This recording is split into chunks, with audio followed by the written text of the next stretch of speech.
Venezuela அப்படிங்கிற நாட்டினுடைய அதிபர் மதுரா அவருடைய மனைவி இவங்க ரெண்டு பேரையும் கடத்திட்டு போகக்கூடிய காட்சிகள் ஸ்பெஷலாக நமக்கு கிடச்சிருக்கு. ஒருபுறம் விமானத்தின் மூலியமாகவும் மறுபுறம் கப்பல் மூலியமாகவும் கடத்திட்டு போகிறாங்க. கடைசியாக அவங்கள எங்கே வச்சுருக்காங்க, இப்போ அவங்கள என்ன செய்ய போகிறாங்க அப்படிங்கிறது தொடர்பான டீட்டெயில் ரிப்போர்ட்டு. ரஷ்யா இதற்கான ரியாக்ஷனை கொடுத்துருக்காங்க. அடுத்ததாக கியூபா தான் அப்படின்னு எச்சரிக்கை விடுத்திருக்காரு. கியூபா நாட்டினுடைய சுதந்திர வரலாறு பற்றி உங்களுக்கு தெரியுமா என்னன்னு எனக்கு தெரியாது, ஆனால் அதை பற்றி நம்ம டீட்டெயில்டாக பேசுவோம். இப்படிப்பட்ட நேரத்தில் ஜெலன்ஸ்கி எரியிற கொள்ளியில் எண்ணெய் ஊற்றுற மாதிரியான ஒரு ஸ்பீச் ஒன்று கொடுத்துருக்காரு. ஒட்டுமொத்த உலகத்தையுமே ஷாக் ஆக்கக்கூடிய வகையிலான வீடியோக்களை தான் இப்போ நான் வரிசைப்படுத்த போகிறேன். வாங்க பார்க்கலாம் உறவுகளே. ஃப்ரான்ஸ்லேயும் யூகேலையும் என்ன நடந்துக்கிட்டு இருக்கு அப்படிங்கிற அந்த கொடூரமான காட்சிகளோடு சேர்த்து வைத்து பார்க்கலாம். இது பிரசாத் சிக்னேச்சர். சென்னையோட மற்றொரு அடையாளம் M1 மொபைல் ஷோரூம். உலகத்தரம் வாய்ந்த மொபைல்களை உள்ளூர் சந்தையில் கம்மியான ரேட்டுக்கு அதுவும் ஆஃபரோடு கொடுக்குறாங்க. வாரண்டியோட கேரண்டியும் கன்ஃபார்ம். எல்லா டைப் ஆஃப் மொபைலும் இங்கே வாங்கலாம். ஆன்லைன்லேயும் இருக்குது, ஆஃப்லைன்லேயும் வாங்கிக்கலாம். தொடர்புக்கு 7305258665 இந்த நம்பருக்கு காண்டாக்ட் பண்ணுங்கள்.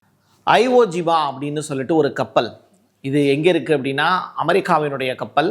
அந்த கப்பலை இப்போ பயன்படுத்துகிறாங்க எங்கே, வெனிசுலாவினுடைய கடற்கரை ஏரியாக்களில்.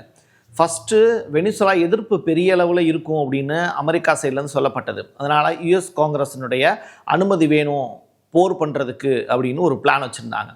அதற்கு பிறகு யுஎஸ் காங்கிரஸ்ட்ட அனுமதியே கேட்காம ஒரு ஸ்பெஷல் மிலிட்ரி ஆப்ரேஷன் மூலிமா, டைரெக்டாக மிலிட்ரி அட்டாக் மூலிமா மதுராவையும் அவருடைய மனைவியை மட்டும் தூக்கலாம் அப்படின்னு ஒரு பிளான் போட்டு இரவோடு இரவாக மதுரா தூங்கிட்டு இருந்த நேரத்தில் அவரை தூக்குறாங்க. தூக்கிட்டு போகும்போது நடந்து வரக்கூடிய காட்சிகள் எல்லாமே நம்மகிட்ட கேப்சர் ஆகிருக்கு. அதை நான் உங்களுக்கு வீடியோவே போட்டு காட்டுறேன். இதோடு சேர்த்து ஃபஸ்ட்டு ஃப்ளைட்டில் அவரை கூப்பிட்டு போகிறாங்க. அதற்கு பிறகு தான் இந்த ஐஓஜிமா அப்படிங்கிற அந்த கப்பலுக்கு மாற்றுறாங்க. இந்த காட்சிகள் எல்லாமே நமக்கு கிடச்சிருக்கு, அதை பார்த்துட்டு வாங்க.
யுஎஸ் நீதிமன்றத்தில் அவரை ஒப்படைக்க போகிறோம், குற்றப்பத்திரிக்கை தாக்கல் செய்ய போகிறாங்க அப்படிங்கிற தகவல்.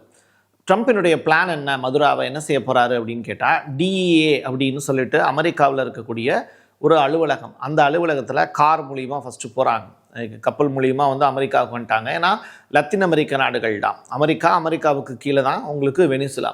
ஸோ பக்கத்து நாடாக அவங்க கைப்பற்றியிருக்காங்க அப்படிங்கிறது தான் நீங்கள் புரிஞ்சுக்க வேண்டிய விஷயம்.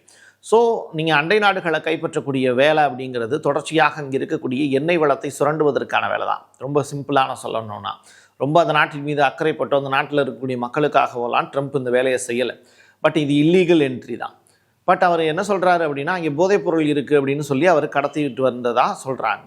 இப்போது அமெரிக்க நீதிமன்றத்தில் குற்றப்பத்திரிகை தாக்கல் செய்யப்பட்டு மதுராவுக்குரிய தண்டனை வழங்கப்படும் அப்படின்னு இப்போது ட்ரம்ப் அவர்கள் சொல்கிறாரு.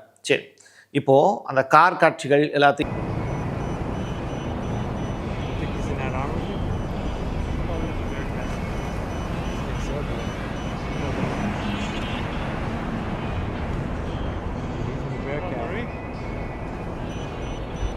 You think he's in that armor? Got it. Probably on the Bearcat. I think so, bro. So he's in the Bearcat. Murray? got it. Nice and long.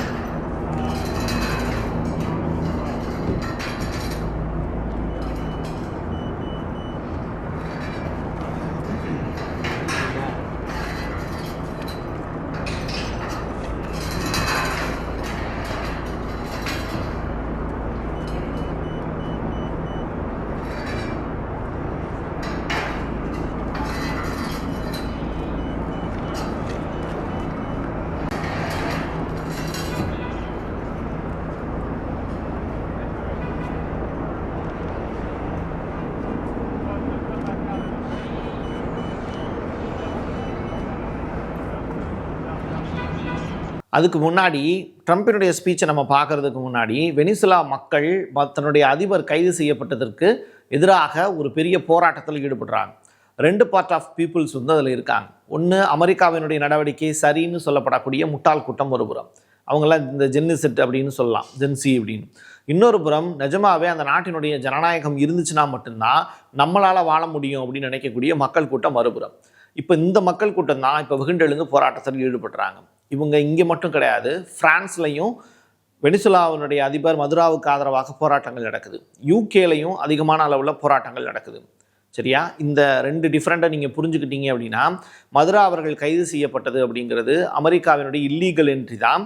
இதில் எந்த விதமான வெனிசுலா மக்களுடைய நலனுக்காக அது அல்ல, வெனிசுலாவினுடைய ஆயிலுக்காக தான் அப்படிங்கிறத நீங்கள் புரிஞ்சுக்க முடியும்.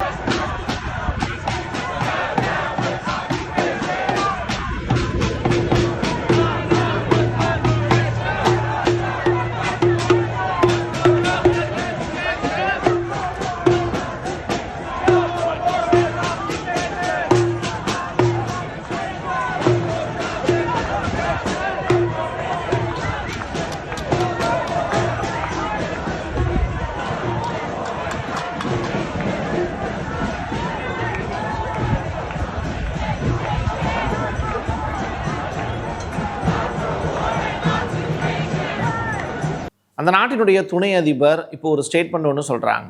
எங்கள் அதிபரை எங்கள்கிட்ட திருப்பி கொடுத்துருங்க, தேவையில்லாத வேலையை செய்யாதீங்க, வெனிசுலா ஒரு சுதந்திர நாடு, ஜனநாயக நாடு, ஏன் எங்கள் நாட்டின் மீது இப்படி வன்மத்தை கக்குறீங்க? இதே மாதிரியான வேலையை தானே ஒவ்வொரு நாட்டிலையும் உங்களுடைய ஆயுதங்களை பயன்படுத்தி நீங்கள் செஞ்சீங்க. வெனிசுலாவினுடைய அதிபர் வெனிசுலா மக்களுக்கு தேவை, கொடுத்துருங்க அப்படின்னு கெஞ்சி கேட்குறாங்க. La inmediata liberación del presidente Nicolás Maduro y de su esposa Cilia Flores. Único presidente de Venezuela, el presidente Nicolás Maduro. Tenemos el deber sagrado de resguardar como es nuestra independencia nacional. இந்த இடத்துல நீங்கள் ட்ரம்பினுடைய ஸ்பீச்சையும் நீங்கள் பொருத்தி பார்க்கணும். Trump அவர்களுடைய ஸ்பீச்சில் சொல்லியிருக்கக்கூடிய விஷயம், மதுரா அவர்கள் கைது செய்யப்பட்டு விட்டார், அதே மாதிரி நெக்ஸ்ட் எந்த நாடு அப்படின்னா கியூபாவாக கூட இருக்கலாம் அப்படின்னு மிரட்டல் விடுத்திருக்கார். கியூபாங்கிறது ஒரு கம்யூனிச நாடு. அவங்க மக்கள் எழுச்சி காரணமாக, விவசாயிகளுடைய புரட்சி காரணமாக ஒரு பெரிய சுதந்திர நாட்டை கட்டி எழுப்புனாங்க. கம்யூனிசம் அப்படிங்கிற தத்துவத்தை மையப்படுத்தி அந்த நாடு உருவாயிருது. 1960 தொடக்க காலகட்டத்தில் சர்க்கரை ஆலைகளுக்கு விதிக்கப்பட்ட தடையின் காரணமாக கியூபா பொருளாதாரத்திலேயே முடங்குச்சு. இருந்தாலும் கியூபா தன்னெழுச்சியாக ஒரு தற்சார்பு பொருளாதாரத்தை மேலோங்கி, நீங்கள் சேகுவேரா, ஃபிடல் காஸ்ட்ரோவினுடைய வரலாறுகள்லாம் படித்து பார்த்தீங்கன்னா தெரியும் கியூபா எவ்வளவு கஷ்டப்பட்டு இன்றைக்கி நிறையா படித்த இளைஞர்களையும் நிறையா மருத்துவர்களையும் உருவாக்கியிருக்காங்க அப்படின்னு. அவங்க உலகம் முழுவதும் போய் பணியாற்றிக்கிட்டு இருக்காங்க. கியூபாவில் கொரில்லா படைகள் இருந்தாலுமே அர்ஜென்டினாவிலிருந்து வந்த அந்த சேகுவேராங்கிற நபரால் கியூபா செழித்தோங்கியது அப்படின்னு சொல்லப்பட்டாலும் இன்றைக்கி அவங்கெல்லாம் இல்லை. அதனால் அமெரிக்கா அடுத்ததாக கியூபாவையும் கைப்பற்றுவதற்கான முயற்சிகளை மேற்கொள்ளும் அப்படின்னு ட்ரம்ப் விடுத்திருக்கக்கூடிய சவால் எவ்வளவு தூரம் சர்வாதிகாரம்னு நீங்கள் யோசிச்சு பாருங்க. But in terms of other countries that want oil, we're in the oil business. We're going to sell it to them. We're not going to say we're not going to give it to them. In other words, we'll be selling oil probably in much larger doses because they couldn't produce very much because their infrastructure was so bad. So we'll be selling large amounts of oil to other countries, many of whom are using it now, but I would say many more will come. Go ahead. Yeah, is there a message here for Cuba and Diaz-Canel? Well, Cuba is an interesting case. Cuba is, not doing very well right now. That system has not been a very good one for Cuba. The people there have suffered for many, many years. And I think Cuba is going to be something we'll end up talking about because Cuba is a failing nation right now, very badly failing nation. And we want to help the people. It's very similar in the sense that we want to help the people in Cuba, but we want to also help the people that were forced out of Cuba and living in this country. Do you want to say something about that, Marco, please? யூகேவினுடைய Starmer இருக்கார்ல, அவர் என்ன சொல்கிறாரு, அமெரிக்காவினுடைய இந்த நடவடிக்கைக்கு UK வந்து எந்த விதத்துலையும் சப்போர்ட் பண்ணலை. ரெண்டாவது, அப்படி ஒரு ஈவெண்ட் நடந்தது எங்களுக்கு தெரியாது, எங்களுக்கு இதுக்கு சம்மந்தம் இல்லைன்னு சொல்லி ஸ்டாமர் விலகிட்டார். பிரான்ஸில் தொடர்ச்சியாக மக்கள் வந்து வெனிசுலாவினுடைய அதிபருக்கு ஆதரவாக போராட்டங்கள் நடக்குது. இன்னொரு புறம் என்னென்னா, ஜெலன்ஸ்கி சவுடாவில் ஒரு ஸ்பீச் ஒன்று கொடுத்துருக்காரு. ட்ரம்ப் வந்து செய்தது சரிதான் அப்படின்னு சொல்லியிருக்கார். டே முட்டா பையில, அந்த ஆள் வந்து ஒரே நாள் நைட்டில் வந்து உன்னைய வெனிசுலாவினுடைய அதிபரை தூக்கியிருக்காரு, புட்டின் வந்து உன்னைய அந்த மாதிரியா செஞ்சார், புட்டினாலையும் முடியும். ஆனால் உங்ககிட்ட வந்து அவர் தொடர்ச்சியாக வந்து பேசுகிறதுங்கிறது முட்டாள்தனமான பேச்சு அல்ல, ஜனநாயகத்தின் மீது அவர் வைத்திருக்கக்கூடிய கடைசி நம்பிக்கை. அதையும் கெடுக்கக்கூடிய வகையில் ஜெலன்ஸ்கி என்ன தெரியுமா சொல்லியிருக்காரு, அமெரிக்கா இப்போ எப்படி மதுராவை தூக்குனாங்களோ அதே மாதிரி புட்டினையும் அரெஸ்ட் பண்ணுவதற்கான காலம் வெகு விரைவில் வரும். அதுதான் அமெரிக்கா வந்து ஜெலன்ஸ்கிங்கிற எனக்கும் சரி உக்ரைன் நாட்டுக்கும் சரி செய்யக்கூடிய மிகப்பெரிய ஒரு நற்செயல் அப்படிங்கிற ஸ்டேட்மெண்ட்டை சொல்லியிருக்கான். இந்த மாதிரியான கேனப்பையில் எங்கேயாவது பார்த்துருக்கீங்களா? இந்த மாதிரியான கொடுங்கோலன்னு அந்த நேரத்தில் வந்து இருக்கணுமா? இவன் ஒரு காமெடியன், இவனெல்லாம் தூக்கி வந்து சிறையில் போட்டால் கூட தப்பே கிடையாது. Якщо можна, да, так, з диктаторами, ось так, то Сполучені Штати Америки знають, що їм робити далі. சரி, புட்டினுடைய ரியாக்ஷன் என்ன அப்படின்னு சொல்லி பார்க்கும்போது அவர் சொல்கிறாரு, இதே மாதிரி தான் யூகோஸ்லாவியாவிலும் இருந்தது, லிபியாவில் வந்து கட்டாஃபி அவரை எப்படி அரெஸ்ட் பண்ணாங்க, அதே மாதிரி ஈராக்கில் சதாம் ஹுசேனை எப்படி தூக்கில் போட்டாங்க, இதெல்லாம் நீங்கள் கணக்கில் வச்சுக்கிட்டிங்கன்னா அந்த நாட்டிலலாம் அணு ஆயுதங்கள் இல்லை, அதனால் எளிமையாக வந்து அமெரிக்கா அவங்கள சட்டவிரோதமாக பிடிச்சிட்டு அரெஸ்ட் பண்ணிட்டு போனாங்க. பட் ஈரான்லையும் ரஷ்யாவிலையும் அதை செய்ய முடியாது. அதுக்கான காரணம் என்னன்னா, எங்ககிட்ட அணு ஆயுதங்கள் இருக்குது. அமெரிக்காவினுடைய சட்டவிரோத போக்கை தட்டி கேட்கக்கூடிய இன்டர்நேஷ்னல் லா அப்படிங்கிறது இங்கே கிடையவே கிடையாது. அவங்க மன்னராட்சி மாதிரி வாழ்ந்துக்கிட்டு இருக்காங்க. நினச்ச இடத்துல வந்து அவங்க வாட்டுக்கு உள்ளே புகுந்து ஆட்களை தூக்குறது அப்படிங்கிறது அமெரிக்காவுக்கு சர்வசாதாரணமாக போயிடுச்சு. இதை யார் கேட்பீங்க நீங்கள் அப்படின்னு தான் சைடில் வந்து இருக்கக்கூடிய ஜனநாயகத்தை முன் வச்சு பார்க்குறாரு. மற்ற நாடுகள்லாம் என்ன தான் சொல்கிறாங்கன்னு பார்ப்போம் அப்படின்னு. இருந்தாலும் ரஷ்யா மதுரா அவர்களுக்காக நியூக்ளியர் ஃபெசிலிட்டிலாம் ரெடி பண்ணியிருக்காங்க. அமெரிக்கா கிட்ட டீல் பேசுகிறாங்க, மதுராவை எப்படியாவது மீட்டு கொண்டு வரணும் அப்படின்னு. அப்படி இல்லாட்டி அந்த நாட்டினுடைய துணை அதிபர், அவங்களும் ரஷ்யாவுக்கு சாதகமான நபர் தான், அவங்கள போஸ்டிங்கில் உட்கார வைக்க சொல்கிறாங்க. ஆனால் ட்ரம்ப் என்ன சொல்கிறாரு, டைரக்டாக நாங்கள் வெனிசுலாவை நாங்கள் ஆள போகிறோம், அந்த நாட்டில் வந்து நாங்கள் இருக்கக்கூடிய ஆயிலை நாங்கள் விற்க போகிறோம், மற்ற நாடுகளுக்கு எல்லாத்துக்கும் கொடுப்போம், நாங்கள் அது ஈரானுக்காக இருந்தாலும் ரஷ்யாவுக்காக இருந்தாலும் நாங்கள் விற்பனை செய்ய போகிறோம், எண்ணெயை விற்பனை செய்கிறதுக்காக வெனிசுலாவை நாங்கள் தேர்ந்தெடுத்திருக்கிறோம் அப்படின்னு சொல்கிறார்.